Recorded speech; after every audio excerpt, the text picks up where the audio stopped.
Well, good afternoon and a very Yeah. warm welcome to today's great conversation, this time on creating a culture of ownership. I'm really delighted today to be joined by Ololade Ungumbenro of Wema Bank, where she's divisional head of brands, people and culture. Welcome, Ololade. Thank you. Thank you. Oh, and we're also delighted for all of you who have chosen to join us today. Just to note, before we get started, we'll record the session for those who couldn't be with us today. And for everybody else, we've popped you on mute at the moment just to maintain sound quality. Our plan together is to talk, the two of us, for about 45 minutes and then invite your questions at the end. So please, as you go, do feel free to put your questions in the chat and we'll look out for them. I would say that my career has been quite privileged to have those exposures and those experiences. Thank you. Thank you. So interesting, Ololade. And it sounds like there's sort of some of the sort of richness of experience is about putting yourself perhaps in different people's shoes and sort of walking in their shoes in terms of being in the sales role and seeing what happens in a transformation. Perfect. Yeah. Yeah, very interesting. I was just asking you, Ololade, if you would be kind enough to let me know about your role, really. And I was saying the role divisional head, brands, people and culture seems really big. I was wondering what it's all about. Okay, really, it's the fusion of actually two departments, human resources and brands and communication. And basically, I'm involved in terms of culture strategy in terms of our people, how we link people to the business, and then positioning the brands and communication. That is both internal and external brand awareness communications, and then also partnering with the business in putting out the products and people into the face of our customers. So in a nutshell, that is what I do. Thank you so much. And we very much look forward to together drawing on the sort of richness of your experience and some of the wonderful practices as we go today. What would you say gets you up in the morning? What really motivates you at work? Well, maybe that's two questions, isn't it? But yeah. One of the things that really motivates me is the challenges. I was discussing with someone, said my husband is an accountant, and at a point in time when we're dating, he was like, we should write ICANN together. And I says, look, accounting is so straightforward, debit, credit, but I love the ambiguity that comes with dealing with people. I love the challenges that come with dealing with people. No two cases rather are the same. Circumstances, around things, metrics around define that there's a variety of handling different situations. So the challenges that come with the ambiguity with dealing with human beings really motivates me. Like I said, in my career, I've had the opportunity of moving to organizations where transformation, change management was the bedrock at the point in time which I joined. And such initiatives comes with a lot of challenges, with a lot of changes, with the environment of where you have to think outside the box and you're doing things differently and you're experimenting. So you're waking up in the morning and the first thing is that I have a diary by my bed and you have just this idea comes in and then you're quickly jotting it down because you just want to rush to the office and say, let's try this, something different, So that really is what excites me, makes me wake up in the morning and also motivates me to continue. Very good. Thank you so much. Yeah, so it's the richness and the challenge. And you mentioned as well that each thing is unique. Each of us as individuals is unique, and each of the challenges you face is unique through your week. So yeah, very interesting. Yeah.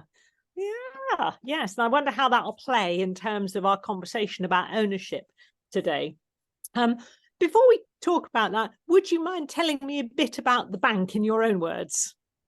Okay. I'll say that Wema Bank is the only indigenous existing bank as of today, and we are very proud about it. We're 78 years. Initially, we came up as Agbo-Magbe branch. Simply, direct translation means that a well that never grows dry, and it is as kept us going. We have transformed through the years, and I would call ourselves Knights in Phoenix because we've been able to transform and position ourselves as one of the best in the country and very innovative. This is also appreciated from the award that we got. We are a national bank, and we have over 150 branches across the various states in Nigeria. And I would also pride ourselves to say that we're an organization that been able to harness the resources from 4 generations. So you find an organization where we actually have 4 generations, and the 4 generations actually work to collaborate and give us the best that we have. Wow, so a great deal of loyalty, even within family, that your family come and work here. Yeah, amazing. Yeah. And I like the phrase Knight and Phoenix, was it? That power of reinvention and keeping innovative. Yeah. Yes. Yeah. And the people, I imagine they may be very much at the heart of this.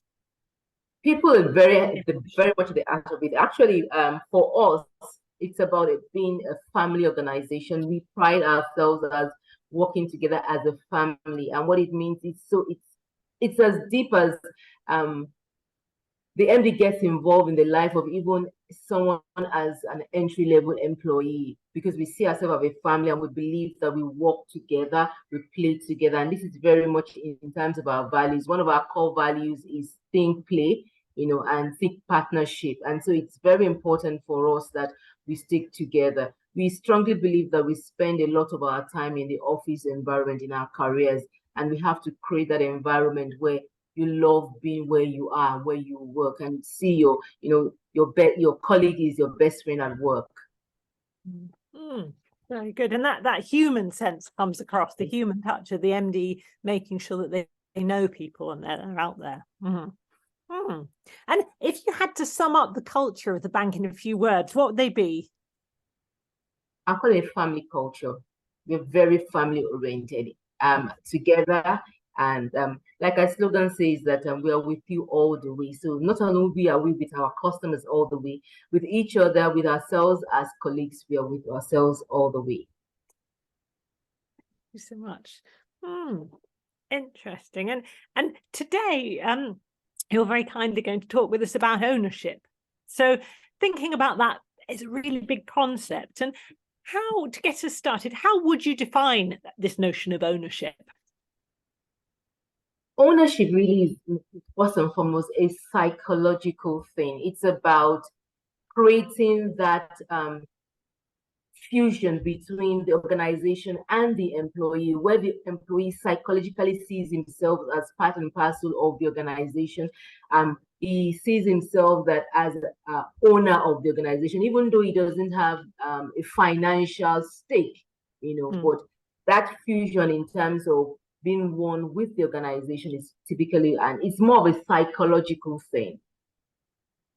So it's a sense of really being part of it. It's mine. And it sounds like that might relate to the family feel.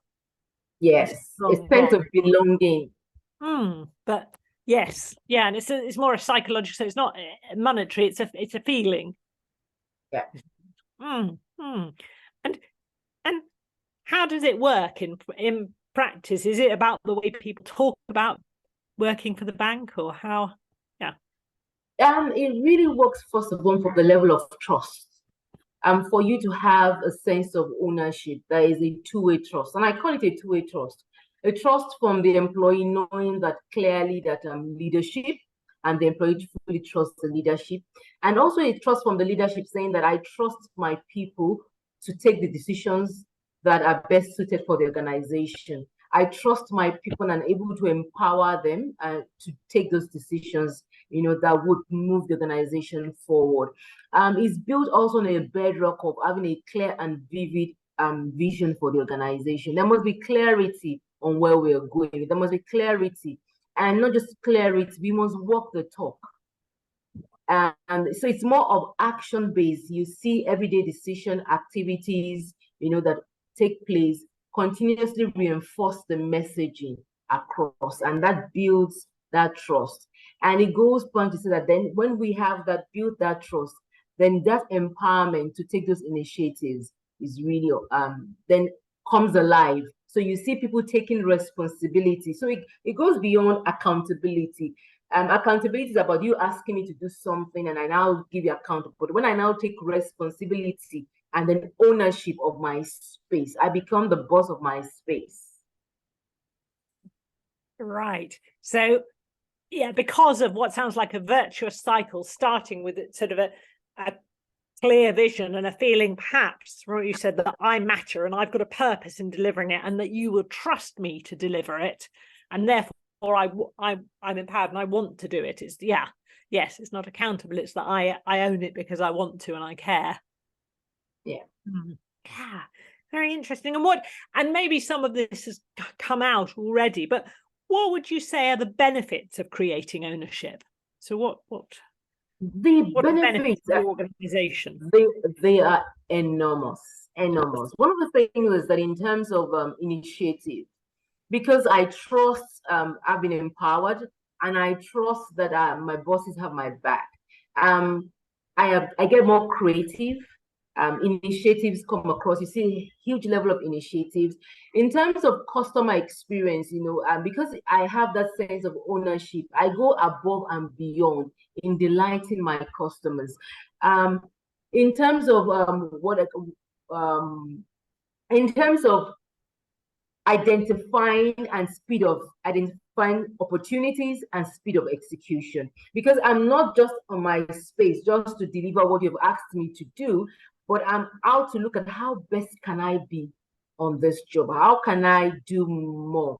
Then in terms of, I begin to see opportunities in terms of delivering, in terms of speed of execution, because I see myself as wanting to give more. Then my speed of execution also increases.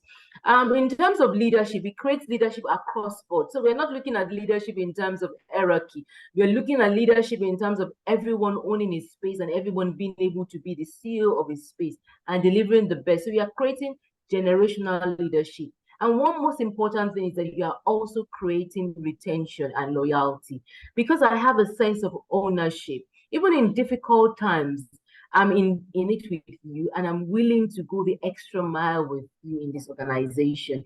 And it's done a lot for us in terms of succession planning, in terms of keeping our legacy knowledge and things like that. So the benefits are so many. Thank you so much.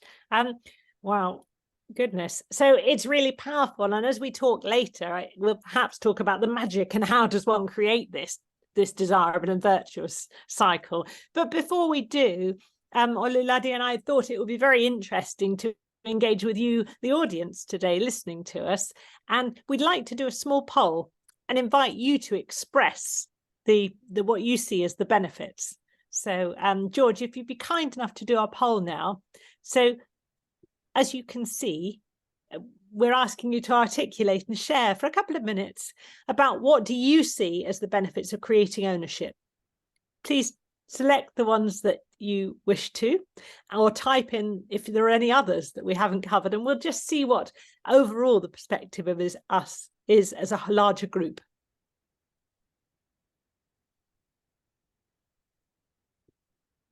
So we'll allow maybe 2 or 3 minutes for this. Thank you so much, George. So can everybody see the results of our poll? Fantastic. So we'll see. We've set out a range of responses, and we can see that some of the key ones, interesting, that the strongest ones there are improved business performance, so the bottom line, and speedy and effective decision-making. Yeah. I don't know what you think, Ololade. Are those the ones that you think are most powerful, or anything there that surprises you? Yeah, I think that it actually reflects, but for me, the first one that really comes across is innovation.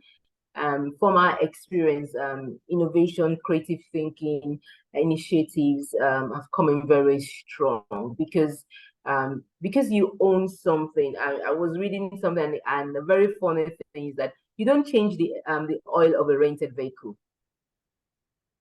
So it's rented, you won't change the oil. But if it's the moment it becomes yours, you are conscious about the oil, the tires, and things like that. And that is what you actually want to create when you have that psychological fusion, that sense of ownership, that sense of care, that sense of wanting to be the best comes in. And so innovation comes in very top for us, and which ties right directly to business performance, because your innovation will speak to your bottom line. Your ability to meet the market beyond the expectation will speak to your bottom line. Yes.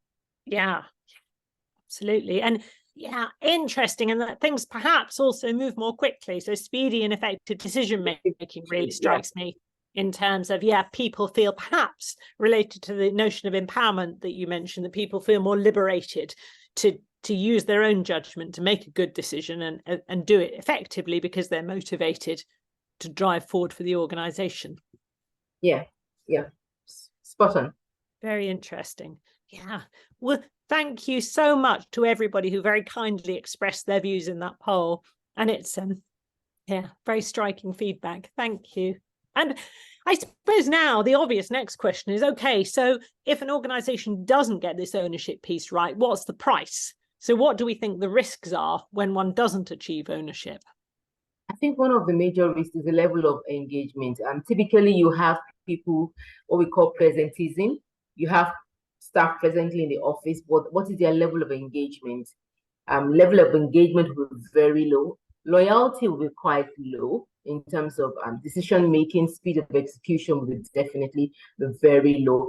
There will be a risk averse and then also a culture of fear if you're not careful, because I can't make decisions, I can't take decisions. I'm not sure if I take this decision that even if it fails, I won't get crucified for it. One of the things that we have learned that we don't use the word fail, we use the word learn. So even when we have situations that are not as desirous as we have it, we typically will want to focus more on why, not who. And so we can learn from it and do a root cause from it. So it's very important that we change. So when you have an environment where that ownership is in there, there'll be risk averse, disengage, and ultimately the bottom line will be impacted because people will just do as much as you ask them to do, if not even lower. That ability to go above and beyond. And one of the things we realize, particularly in our industry, we sell a generic product. If I bring in a new product today, I can tell you in 5 years' time, my competitors have cloned my product or even done something better than I have brought into the market. So what really makes the difference is my people. If I get the right set of people and my people are fully bought into my organization, then they would always deliver exceptionally in every area. And that is what distinguishes me. So ultimately, the bottom line. Right. Yeah. Thank you so much. And I, my next question or thought was just to say, what drives your passion for this topic? Yeah, what inspired you to talk about it? And I could hypothesize from some of the wonderful things you're saying, but why does ownership really inspire you? Okay, we started a journey of our transformation. Like I said, Wema Bank has been going through transformation all the time. We call ourselves the Phoenix, and we looked at each milestone and we decide where are we going, what are we going to do, and how do we position ourselves. And we came to a point where we have grown extremely geometrically. Our last quarter report, we grew by 131% of our target, but we are not where we want to be. We have a big picture and we call ourselves the audacious picture. And we realize that for us to achieve that feat, it will take everyone in the organization fully buying in and driving that vision. And the best way is to have that sense of oneness and sense of ownership. And so looking at where we want to go to and looking at the path of achieving our dream, realize that it's going to be a journey where we need to carry everyone along. And the best way to carry everyone along is to give everyone that sense of ownership, to achieve the big picture. Interesting. And I'm interested in having recognized that this is critical for Wema Bank, then how have you driven this? And it sounds like one of the starting points, which you've mentioned quite a lot, is having a clear vision and direction. Is that right? So knowing where we want to get to. Yes. Yeah, like you said, clear vision. And one of the things that we have done is to simplify the vision, such that even the security man at the gate understands where he plays in this vision. Simple, straight to the point. This is our picture and our goal. And this is the time frame we have given ourselves to achieve that goal. That is number one. Number two, over a period of 3-4 years that we've started this strategic journey, one of the things that leadership has done, I said something about trust, walking the talk, and decision making. Some decisions we've had to take that really would hurt us, but because we are clear in terms of walking the talk, and when we make a commitment, we must live up to that commitment, because that is the only way we can build the level of trust that is required. So, I mean, being very concise in terms of where we are going and decision making and the actions that we are going to do. Also, in terms of structure, we've had to relook our structures in various ways to create that flat structure, that one that makes ease of decision making, speed of decision making, and also to give a faster access to management. So structure has been a key aspect for us. We looked at structure, and we keep relooking and keep fine-tuning our structure to ensure we get to that ideal structure that empowers. A major aspect that we spent a lot of is in terms of capacity building. You are asking people to take decisions.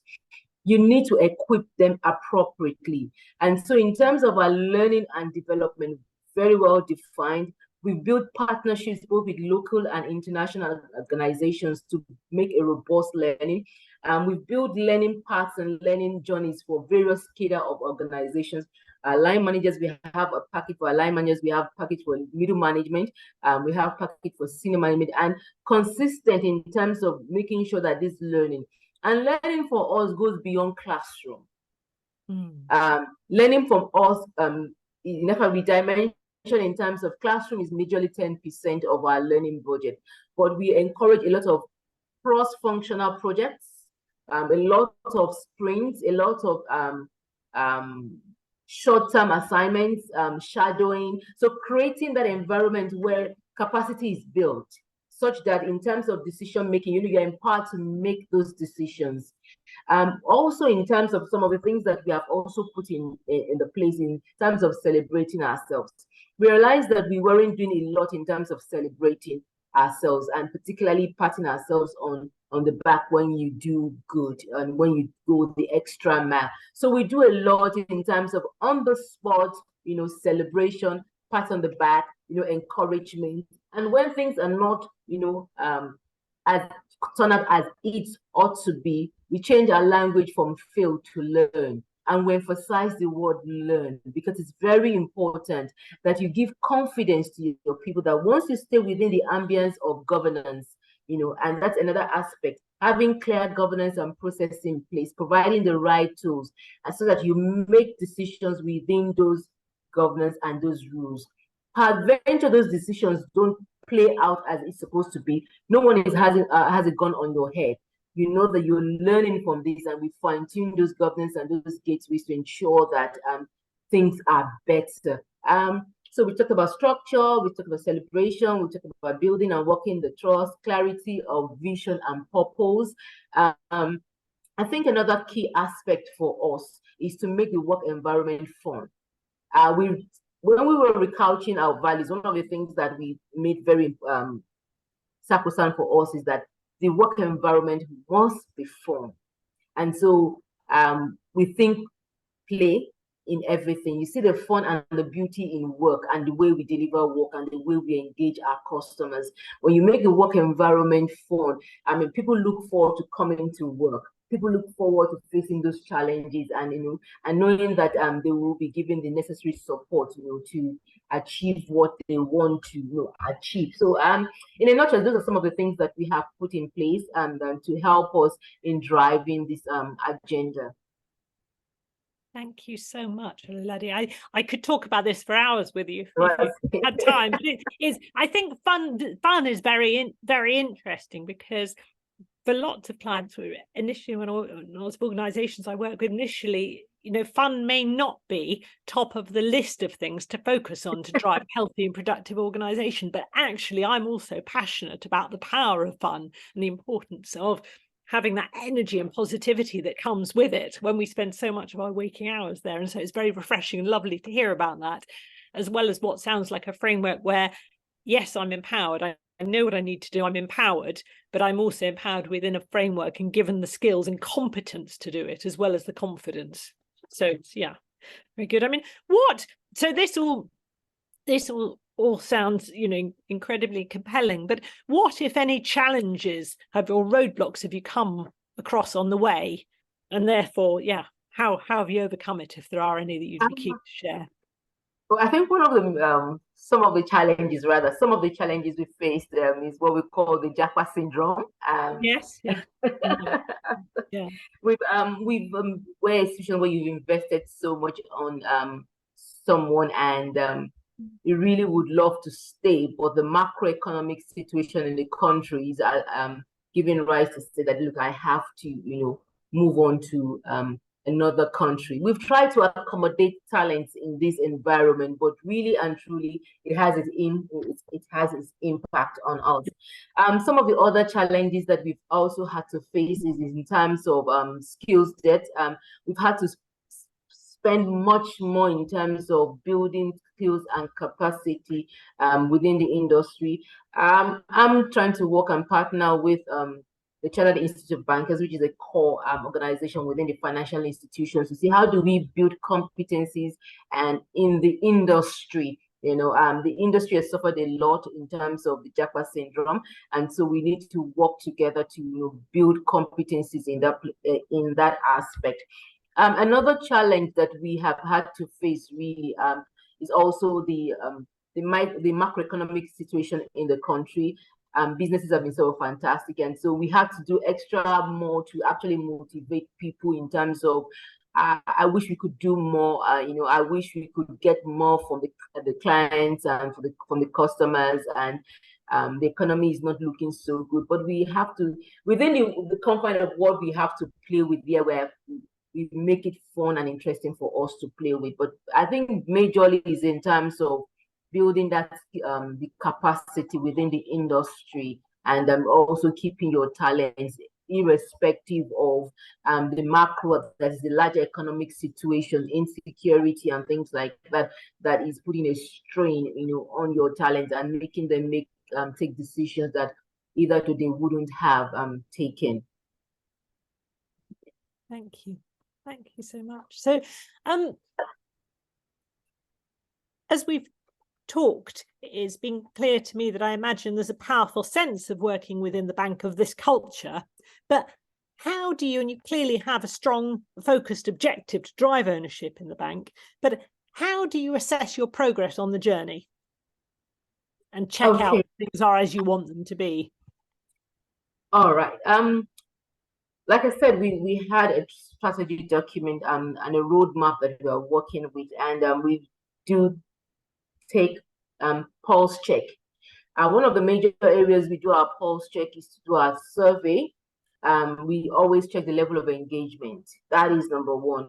We've also created what we call our ideation hub, and this is a platform where, irrespective of your location, your grade, or your contract type, ideas are dropped into our ideation port, and then we sift through these ideas and through these initiatives, and we actually do a selection. And the beauty of it is that if you bring in this idea, aside from being recognized, you have an opportunity of taking time off your normal work and being part of this ideation team to bring that ideation to come to life. So the level and the quality of initiatives that we get in these various platforms and hubs is also an indicator for us to see how engaged are people, what are the types of initiatives and ideas are coming on board. Our participation at the Great Place to Work was a strategic initiative for us, because we wanted to get an independent opinion of how things really are. Yes, we do our annual survey, we do our, our net promoter score, we feel the pulse, we have HR that walk the corridor. For us, HR isn't about office. We believe that walking the corridor is very important for us. So it's more of like a roving HR. With our HR, regional HRs are in various branches. We take very serious brand visit, branch engagement, and then we give ourselves target in terms of connecting, with everyone to the grassroots, and also with leadership. Last quarter, 2 quarters ago, even the CEO went around all the regions, meeting with everyone and reinforcing this vision that we have, and listening from the grassroots, what their ideas and what are the things we should be doing or be doing differently. Our stop, start, and begin. One of the strong point again for us in terms of even couching our strategy, we make it a joint venture, as it were. So we take feedback from the grassroots, from the teller. We'll get feedback from the tellers to say, how do you think your work can be structured? What are your ideas in terms of our customers? And when we do anything that relates to those questions, we give feedback to them to say, okay, we've gotten this feedback from the town hall, we've gotten this feedback from the ideation hub, we've gotten this feedback from our hackathons, because we do both external and internal hackathons. We have a whole team for innovation, and this innovation is just not about products, even innovation concerning within the organizations, what are the new things that we want to put in place. So the feedbacks we get from all these initiatives and structures that we put in place are ways that we measure, how engaged, how interactive, how collaborative people are within the organization.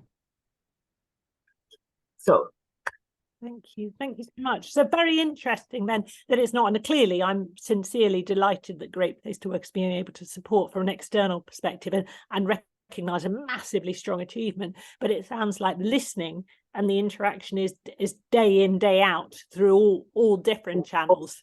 So it's not a case of assessing progress at fixed time, it's a case of ongoing.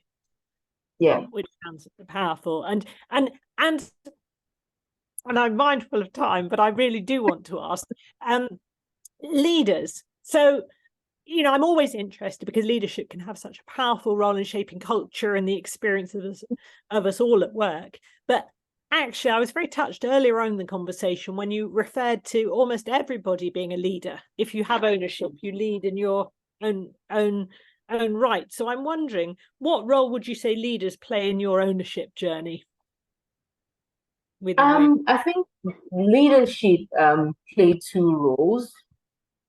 I say they hold the beacon to the lights, and that shows the path. So you're looking at the light, and they themselves live that path. So in terms of, like I said earlier, in terms of defining clearly, having received feedback to say, this is your feedback, this is where we should be. One of the things my CEO typically will say that is that Wema Bank is a confluence of 3 major banks, the former National Bank and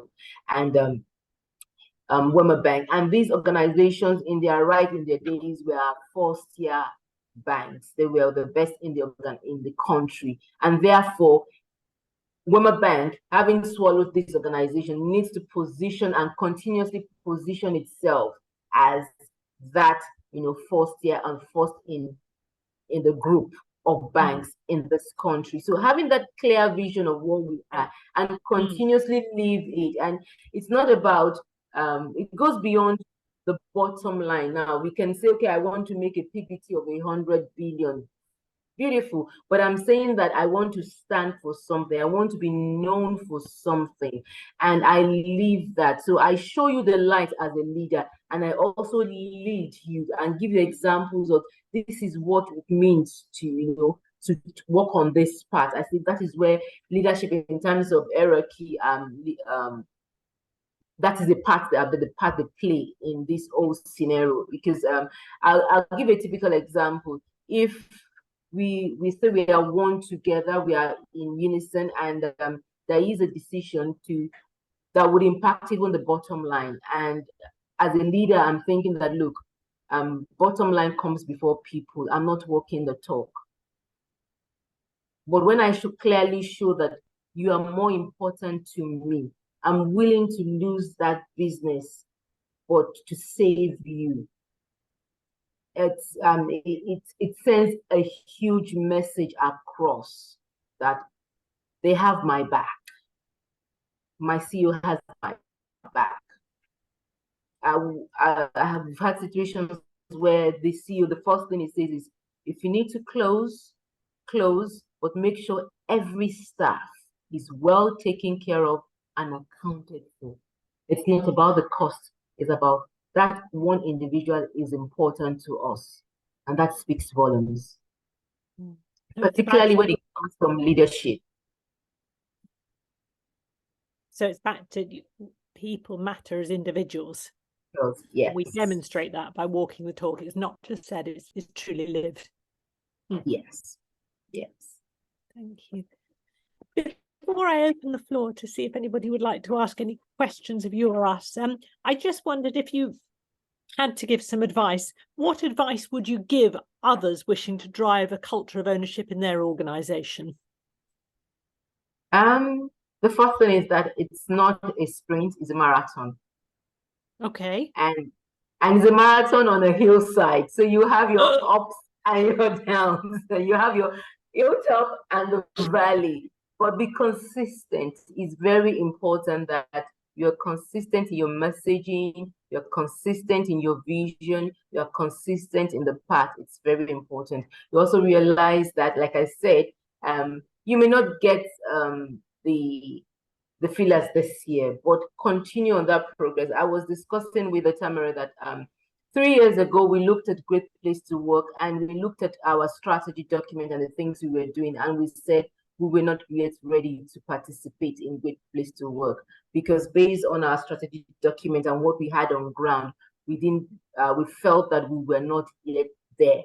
And so we continued, on the projects, on the programs, on the structures. And this year we felt that we were good, we were ready. We believe that the environment now speaks exactly as a great place to work. And I mean, I'm so glad that our first participation, we just didn't collect the certificate. We came second overall. And our aim is actually to be the best in the industry and consistently being the best. It's an incredible achievement. Yeah. Thank you. Oh, well, if it's okay with everyone, I'm going to now take breath and just ask, would anybody have a question that they'd like to pose? And Funmilayo has very kindly said that they loved how the session went, and thank you for speaking to our realities. Very much appreciate that. And would anybody else like to ask a question? Please either type it in the chat,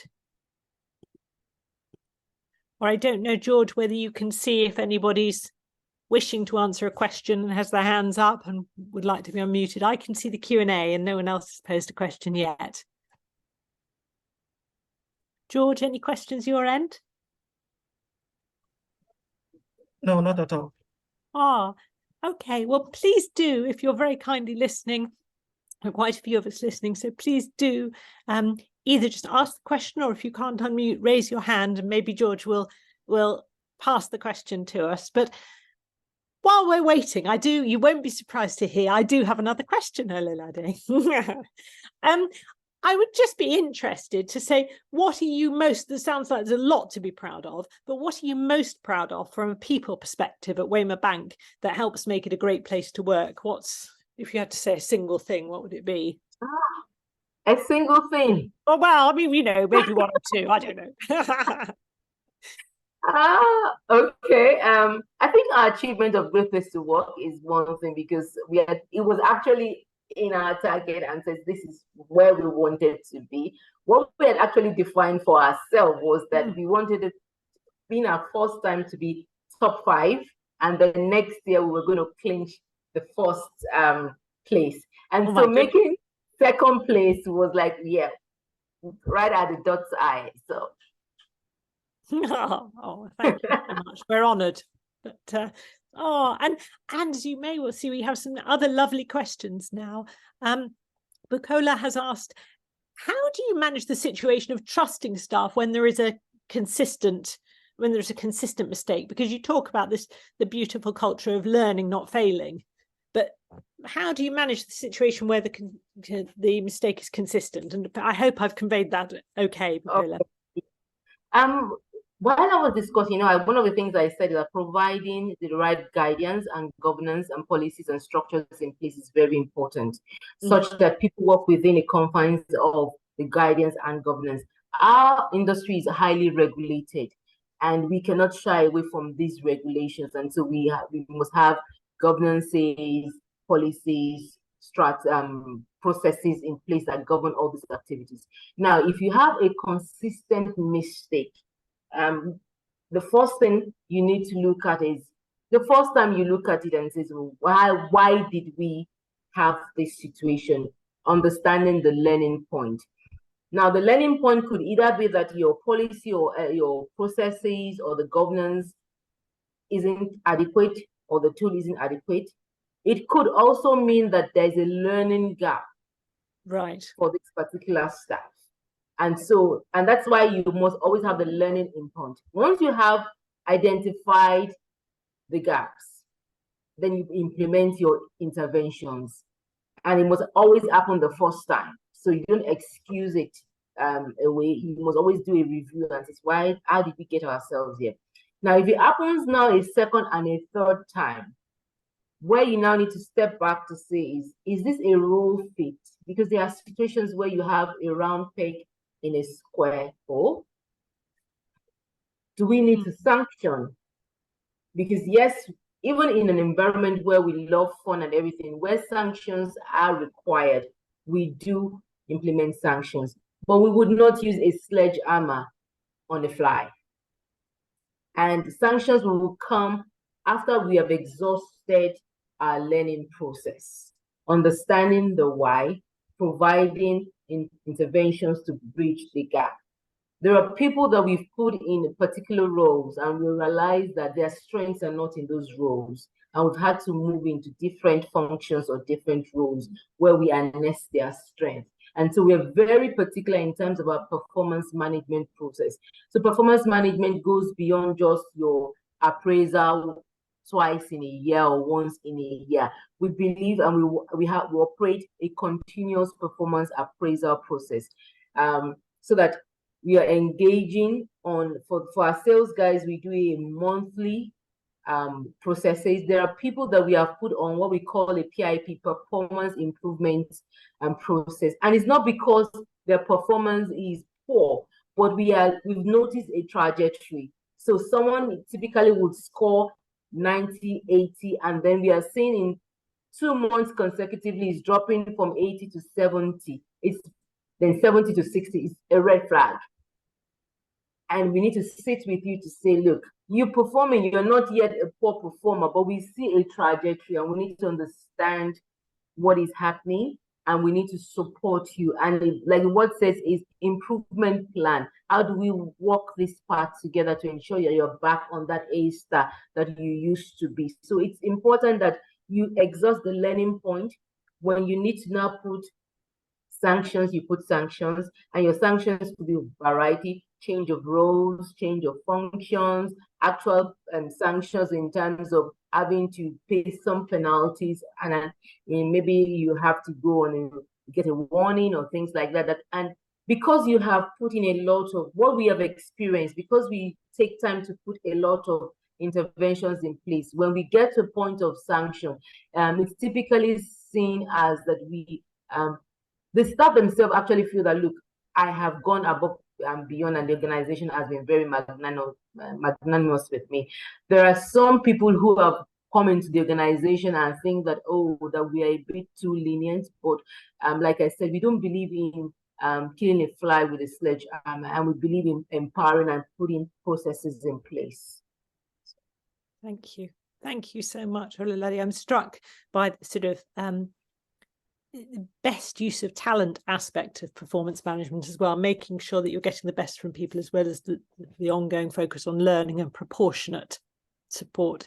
So I think we have time, if we may, for one very quick final question, which is from Isaac. And saying, thank you for a great session. What advice would you give to smaller businesses with less structure, trying to create ownership and a positive culture that can eventually scale? So it's sort of advice for small businesses in terms of creating ownership. I think it's creating that sense of ownership for a small structure or small business is actually faster and better, because that closeness and that proximity, that you can get that close proximity within all the employees, is easier with a small structure. So one of the first things that you need to do is to ensure that you create a venue for constant engagement and feedback from everyone. It's very important. Everyone wants to feel heard. Everyone wants to feel valued. And that's how you begin to build trust. So when you're making decisions, you get feedback from every member. If possible, this is a small business, every member, irrespective of grade, make them feel important. I was quite excited for the last program that you had, Great Place in Work, where you talked about the recruiting the CEO. And it was like talking about who I want my CEO to be like. One of the programs we did at the time was to put our CEOs and seniors on the hot seats. And we got junior staff, not senior staff. Now we got them to sit down and no holds back, ask every question from the CEO. And the CEOs and the executives were mandated to answer those questions.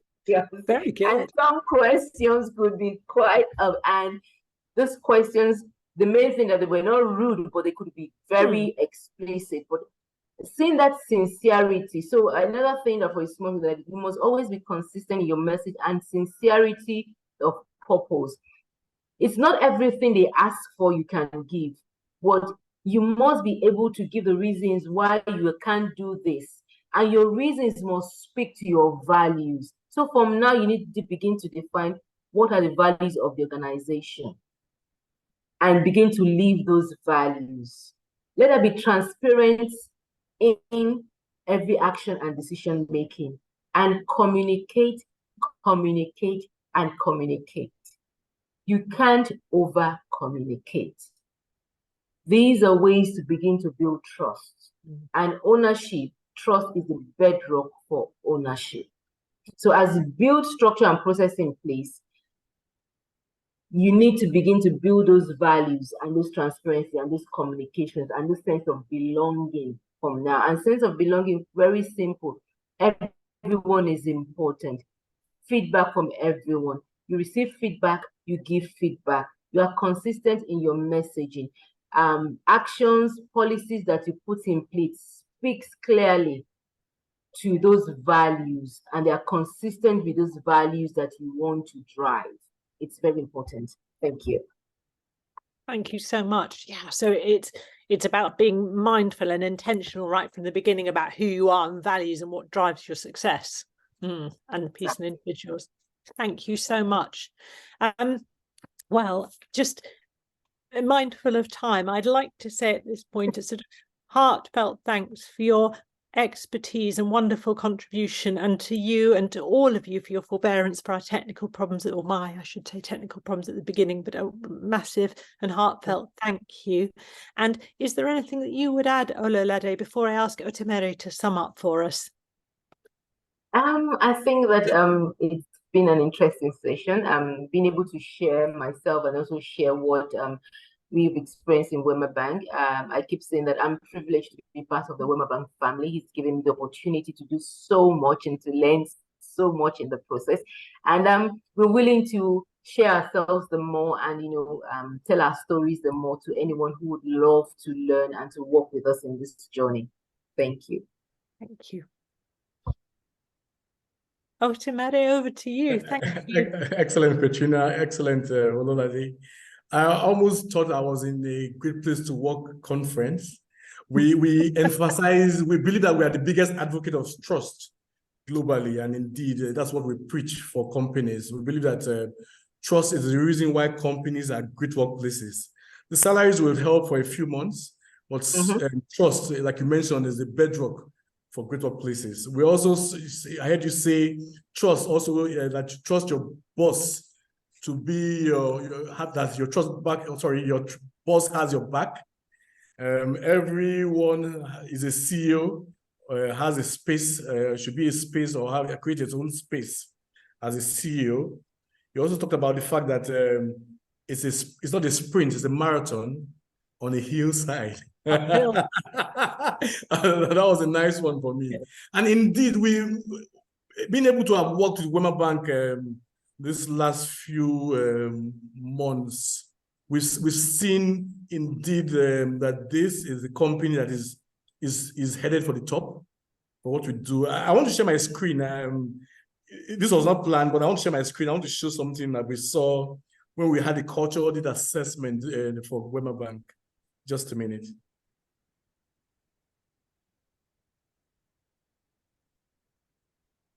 Can you see my screen? That's yes. Wema Bank. That's Wema Bank's idea factory. It enables employees to provide insights around innovation. It then allows customers to come into the website and provide insights around innovation. And so when we said that Wema Bank is the most innovative bank in Nigeria on the 2nd of November last year, most innovative organization in large category, we know what we're talking about. And so kudos to the organization. Indeed, ownership resides a lot around innovation. It resides also around having clarity of vision. And it's important to mention this to our viewers. When we reach out to leaders like Ololade to come up with ideas on the topic, it's actually saying to them, what are you most comfortable about? And so when she came back to us and said to us that what she wants to talk about is about ownership, a culture of ownership, I said, indeed, that's the reason why Wema Bank is where it is. There's a sense of ownership for what they're doing. And obviously, the sky is not their limit. It's just a springboard to greater heights. So I want to thank you, Ololade. Glad that we're able to work with your organization. Looking forward to working with your organization continually. Sometime in the year, we would continue that conversation around if employees were the ones who recruited the CEO and not the other way around, to get more CEOs provide perspectives around that question. So looking forward to be able to have further engagements with CEOs across Nigeria around that topic. It's been great this past 1 hour. We want to apologize for the mistakes or the little challenges we had around the technology earlier on. But eventually, we were able to get it through, and we're happy that we had a great conversation this afternoon. Thank you. Look forward to seeing you around the same time next month with a different leader. Thank you, Ololade. Thank you, Petrina, for this. Thank you so much. I enjoyed myself. Thank you. Thank you very much. Class. Thank you all. Thank you. All the very best. Thank you all. Thank you.